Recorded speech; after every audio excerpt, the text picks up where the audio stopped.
শনিবার থেকে শুরু হলো ভাগলপুরের ঐতিহ্যবাহী গাজী বাবার দরগার মেলা।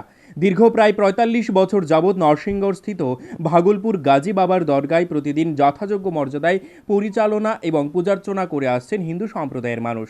হিন্দু মুসলমান সৌন্দর্যায়নের একটি অন্যতম নিদর্শন হলো ভাগলপুর গাজী বাবার দরগা, যার মধ্যে রয়েছে একটা বিশাল লেক, চারপাশে প্রকৃতির মনোরম দৃশ্য।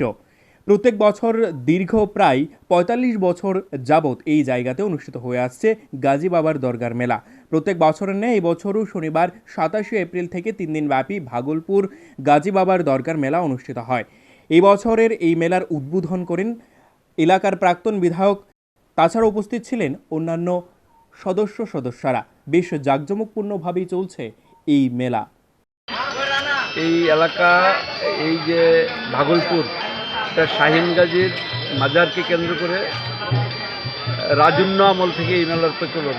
তো এই এলাকার সনাতন ধর্মাবলম্বী মানুষ, আমরা অন্য ধর্মের প্রতি সহিষ্ণু, তাই এই এলাকায় একটা পরিবারও মুসলমান নেই, কিন্তু এই মাজার সুরক্ষিত। ৩৬৫ দিনের মধ্যে ৩৬৪ দিন রক্ষণাবেক্ষণ, দেখভাল এখানে সনাতন ধর্মাবলম্বী মানুষ যারা আছেন তারাই করেন। শুধুমাত্র একটা দিন যোগেন্দ্রনগর, কখনো রামনগর, কখনো বিশালগড় থেকে মুসলিম সম্প্রদায়ের মানুষ এনে একদিনের জন্য ওরা পূজাটা দেয়। তো এতে বোঝা যায় মানে সনাতন ধর্মাবলম্বী মানুষ অন্যান্য ধর্মের প্রতি কতটা সহিষ্ণু, কিন্তু পোষণ করে না।